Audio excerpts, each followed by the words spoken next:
Comments ఈరోజు కేంద్ర ప్రభుత్వం అనుసరిస్తున్నటువంటి ప్రజా వ్యతిరేక విధానాన్ని ఖండిస్తూ సిఐటిగా అన్ని రైల్వే స్టేషన్ల ముందు ఈ ధర్నాను నిర్వహిస్తా ఉన్నాం. కేంద్ర ప్రభుత్వం బడ్జెట్ లో గాని అధికారంలోకి వచ్చిన ఈ 12 సంవత్సరాల్లో మోడీ గారు భారతదేశంలో ఉన్నటువంటి రైల్వే వ్యవస్థను మొత్తం కూడా ఆదాని అంబానీలకు పెట్టుబడిదారులకు కట్టబెట్టే విధంగా నిర్ణయాలు చేస్తా ఉన్నాడు. పేద ప్రజలకు అత్యంత సౌకర్యంగా తక్కువ ఖర్చుతోని దేశంలో అనేక ప్రాంతాలను తిరిగి వచ్చే విధంగా ఉన్నటువంటి రైల్వే వ్యవస్థను ప్రైవేటీకరించి రైల్వేలన్నింటినీ కూడా అంటే వందే భారత్ పేరుతో బుల్లెట్ ట్రైన్ పేరుతో అత్యంత ఆధునీకరిస్తున్నామనే పేరుతో భారతదేశ సంపద ప్రజల సంపదను ఈ రోజు ఆదాని అంబానీలకు కట్టబెట్టే విధంగా మోడీ సర్కార్ నిర్ణయాలు చేస్తా ఉంది. ఆధునీకరిస్తాం, ఇప్పుడు నాంపల్లి స్టేషన్ ఆధునీకరిస్తాం అంటున్నాడు.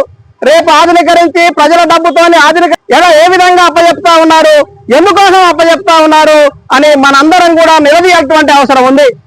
రైల్వేను మొత్తం ప్రైవేటీకరణ చేసి దేశ సంపదను గుత్తా పెట్టుబడిదారులకు పెద్ద పెద్ద పెట్టుబడిదారులకు అప్పచెప్తే మామూలు ప్రజానికి ఏ విధంగా ప్రయాణాలు చేయాలి? ఇప్పుడున్నటువంటి టికెట్లు 47% సబ్సిడీ గవర్నమెంట్ పరిధిలో ఉన్నది కాబట్టి ఇస్తుంది. రేపు ఆదాని అంబానీలకు బుల్లెట్ ట్రైన్లు వందే భారత్ ట్రైన్లలో అసలు ఈ సౌకర్యం ఉండదు. మరి పేద ప్రజలందరూ కూడా ఈ దేశంలో ఎట్లా ప్రయాణించాలి? ఈ రోజు రవాణా వ్యవస్థలో కీలకమైంది రైల్వే. మరి నువ్వు ఎన్ని రోడ్లు వేసినా, 4 లైన్ రోడ్లు వేసినా, 10 లైన్ రోడ్లు వేసినా మొత్తం కూడా ట్రాఫిక్ జామ్ అయ్యేటువంటి పరిస్థితి ఉంది. అధునాతనంగా ఈ రైల్వే లైన్లు పెంచేసి ప్రజలకు ప్యాసింజర్ రైళ్లు ఎక్స్ప్రెస్ రైళ్లు పెంచితే ఈ రోజు కనీస సౌకర్యాలు కల్పిస్తే ఈ దేశంలో రవాణా వ్యవస్థ పెరిగితే రవాణా వ్యవస్థ ద్వారా ఈ దేశం అభివృద్ధి అయ్యేటువంటి అవకాశాలు ఉన్నాయి. కానీ ఈ దేశం అభివృద్ధి కావాలి, ఈ దేశంలో ప్రజలు అభివృద్ధి కావాలి, అభివృద్ధి అయినటువంటి అభివృద్ధి సంపద మొత్తం కూడా ప్రజలకు పంపిణీ కావాలనే ఉద్దేశంతో సిఐటిగా అన్ని రైల్వే స్టేషన్లు కూడా ప్రజలు కాపాడుకోవాలి. ప్రజలందరం కూడా ఐక్యంగా పోరాడి ప్రజా సమస్యల మీద పోరాటాలు చేయాలని చెప్పేసి సిఐటియు సింబాలిక్ గా ఈ రోజు రైల్వే వ్యవస్థను కాపాడాలని అన్ని రైల్వే స్టేషన్ల ముందు నిరసన కార్యక్రమం చేస్తా ఉన్నాం. అయినా ఈ రోజు ఈ దేశంలో అధికారంలో వచ్చిన మోడీ హిందువా ముస్లిమా అని చెప్పి దేశంలో ఉన్న ప్రజల్ని విభజించి పాలించే విధంగా ఈ రోజు మోడీ విధానాలు ఉన్నాయి.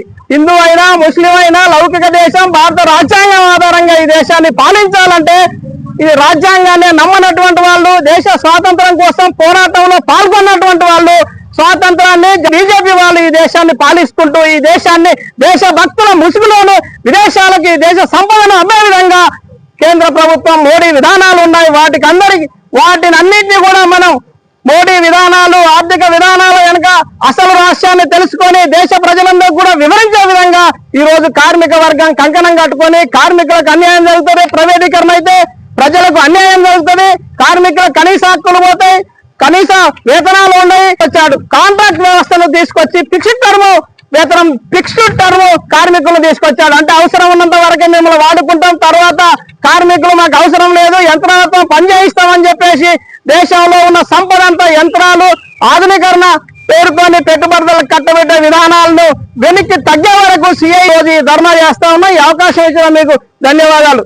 జిందాబాద్ సిఐటియు, జిందాబాద్ సిఐటియు. రైల్వే ప్రైవేటీకరణ ఆపాలి, రైల్వే ప్రైవేటీకరణ ఆపాలి, రైల్వే ప్రైవేటీకరణ ఆపాలి.